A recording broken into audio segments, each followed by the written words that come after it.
Divisional committee member दर्जे के वरिष्ठ कैडर समेत एक कंपनी सदस्य और एक दलम सदस्य को मार गिराने में सफलता हासिल हुई।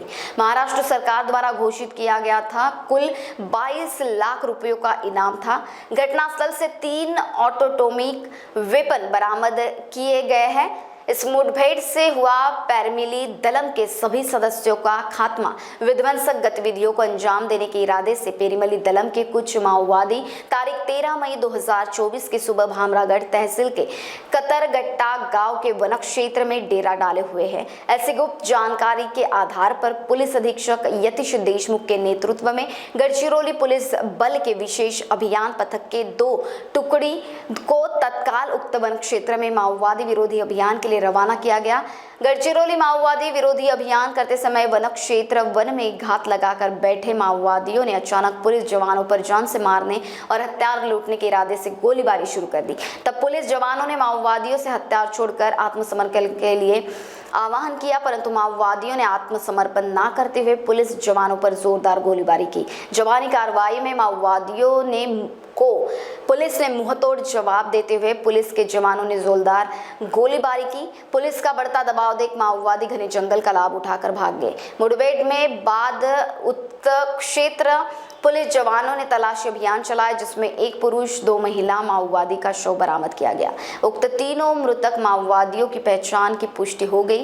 वासु समर कोरचा, रेशमा मड़काम और कमला मडावी उम्र 24 साल बताए गए, जिनसे घटनास्थल से कार्रवाई ने एक इंसास राइफल और अन्य स्फोटक सामग्री के साथ माओवादी साहित्य बड़े पैमाने पर बरामद करने में पुलिस बल को सफलता हासिल हुई। 13 मई 2024 को सुबह 9 बजे के आसपास गढ़चिरौली पुलिस को एक गोपनीय माहिती मिली थी, जिसमें कतरनगट्टा गांव जो भामरागढ़ तालुका में आता है और नारगोंडा पुलिस स्टेशन के हद में आता है, उधर पेरीमली दलम के कुछ वरिष्ठ माओवादी काडर गांव वालों से कुछ मीटिंग कर रहे हैं और कुछ बड़ी घातपात की योजना करने की योजना बना रहे हैं। उस अनुसार अपर पुलिस अधीक्षक अभियान श्री यतीश देशमुख इनके नेतृत्व में 2 C60 की पार्टीज़ को रवाना किया गया। और जब वो दोपहर में उस एरिया में एरिया सर्च ऑपरेशंस कर रही थी, तो माओवादियों ने उनके ऊपर हथियार लूटने के उद्देश्य से और उनको मारने के उद्देश्य से भारी प्रमाण में गोलीबारी शुरू की। उसका प्रत्युत्तर देते हुए जब C60 ने उसका स्ट्रॉन्ग प्रत्युत्तर दिया, तो घने जंगल का फ़ायदा लेते हुए कुछ माओवादी वहाँ से फरार हो गए। और एरिया सर्च में हमें 3 माओवादियों के मृतदेह वहाँ पे मिले, जिसमें एक पुरुष माओवादी जिसका नाम वासु उर्फ समर कोरचा है, बस्तर एरिया का रहने वाला है।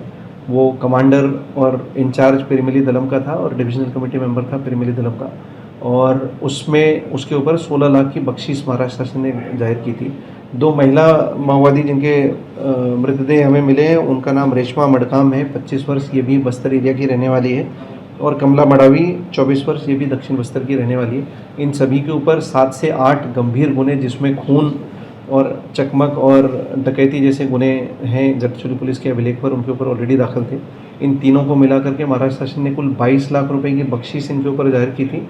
इस पूरे घटनाक्रम में हमें 3 स्वचालित ऑटोमेटिक हथियार हमें मिले हैं, जिसमें एक AK-47, एक कार्बाइन और एक इंसास राइफल हमें मिली है। भारी प्रमाण में हमें रोक रकम और दारू गोड़ा, विस्फोटक साहित्य और नक्सल लिटरेचर की भी जब्ती हुई है। और उस एरिया में अभी भी हमारी C60 की पथक नक्सल विरोधी अभियान अभी चला रही है। 1974 से चला आ रहा नागपुर के सबसे ट्रस्टेड और सबसे oldest science academy doctor Neem Deokar science academy के एडमिशन शुरू हो गए हैं। यहाँ आपको मिलते हैं सबसे ट्रस्टेड टीचर्स, एक क्लास में सिर्फ 50 स्टूडेंट्स का बैच, और टीचर्स ऐसे जिन्हें 30 साल से भी ज्यादा का एक्सपीरियंस हो। Doctor Neem Deokar science academy में teachers 11th-12th appearing students, JEE, NEET और MHT CT के स्टूडेंट्स का भविष्य बनाते हैं उज्जवल, क्योंकि यहाँ हर सब्जेक्ट के लिए आपको मिलते हैं डिफरेंट टीचर्स। यहाँ के बैच शुरू होने वाले हैं 15 जून से, तो अपने भविष्य को और उज्जवल बनाने के लिए अभी अपना एडमिशन कराएं doctor Neem Deokar science academy, जो है वानकर भवन, दीक्षा भूमि, साउथ अंपाजरी रोड, लक्ष्मी नगर, नागपुर में। फॉर मोर डिटेल्स कॉन्टैक्ट 9325554407 और 7218565 939।